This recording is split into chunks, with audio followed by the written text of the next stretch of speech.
শয়তানি বশীকরণ কুফরি কালাম। শয়তানি বশীকরণ কুফরি কালাম যা ছেলে বা মেয়েকে আপনার বিছানায় হাজির করতে পারবেন। সম্পূর্ণ ভিডিওটা না টেনে দেখতে বুঝতে পারবেন যে রানাবাই এইচডি চ্যানেলে আমি আপনাদের মাঝে কী ভিডিও নিয়ে হাজির হলাম। শুধু আপনারা জানেন শয়তানি বশীকরণ কুফরি কালাম যে আপনারা অরিজিনাল জিনিসগুলো আমার কাছ থেকে আপনারা সংগ্রহ করবেন এবং আমি যেখান থেকে দিয়েছি আপনাদের থাকি এরা হুবহুব নকশাটা যেভাবে অঙ্কন আছে এইভাবে অঙ্কন করবেন। স্ক্রিনে যেভাবে দেখছেন আপনারা হুবহুব এভাবে অঙ্কন করবেন। কিভাবে করবেন? সাদা কাপড়ের মধ্যে অবশ্যই কামশির দিয়ে করতে হবে। শয়তানি কুফরি কালাম কিন্তু একটা মারাত্মক জিনিস। এটা দিয়ে যে কোনো ছেলে বা মেয়েকে আপনার বিছানায় হাজির করতে পারবেন দূরে ইয়ে থেকে।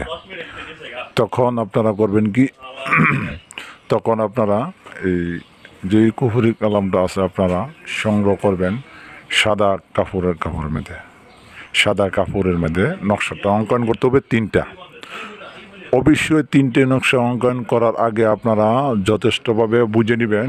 তিনটা নকশা অঙ্কন করার আগে আপনারা যে কোনো তবদিরকে বা যে কোনো জিনিসকে হাসিল করার মূল উদ্যোগটা হলো আপনারা যে অমুকের মেয়ে অমুকের ছেলের সঙ্গে বিছানা হাজির করো, এইভাবে লিখবেন। এটা হইল যদি কোনো অমুকের মেয়েকে ছেলেকে আনতে চান, আর যদি হয় মেয়েকে আনতে চান তাহলে নেবেন অমুকের ছেলে অমুকের মেয়ের সঙ্গে অমুকের মেয়েরে আমার বিছানায় হাজির কর। এভাবে লিখবেন আরবি দিয়া বা বাংলা দিয়া। আর যারা আরবি না পারেন আরবি দিয়া লিখলে ভালো হইব, আর বাংলা দিয়ে লিখলেও সমস্যা না হবে। তবে নকশাটা অঙ্কন করার সময় আপনারা কামসিঁদুর দিয়ে লিখবেন।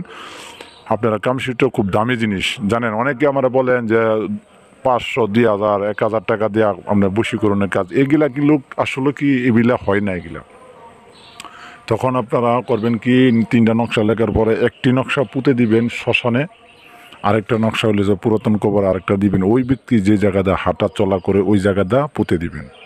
সে আপনার বিছানা হাজির হতে পাগল হয়ে যাবো আপনার সাথে বিছানা হাজির হওয়ার জন্য, আপনার বিছানার মোলাকাত করার জন্য। তবে কাজটি করবেন অবশ্যই শনি অর্ধেক মঙ্গলবার দিবাগত রাত্রে ঠিক 12টা বাজে।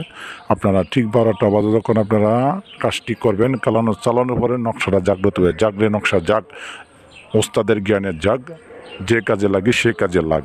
এটা জাগ্রত মন্ত্র পড়া 41 বার জাগ্রত মন্ত্র পড়া 41 বার জাগ্রত মন্ত্র পড়া যখন আপনারা লোবান দোয়ানের ধুয়ে দিবেন, লোভ দোবানের দোয়া দিবেন আগরবাতি জ্বালায়া, তখন এই নকশাটা জাগ্রত হয়ে যাবে।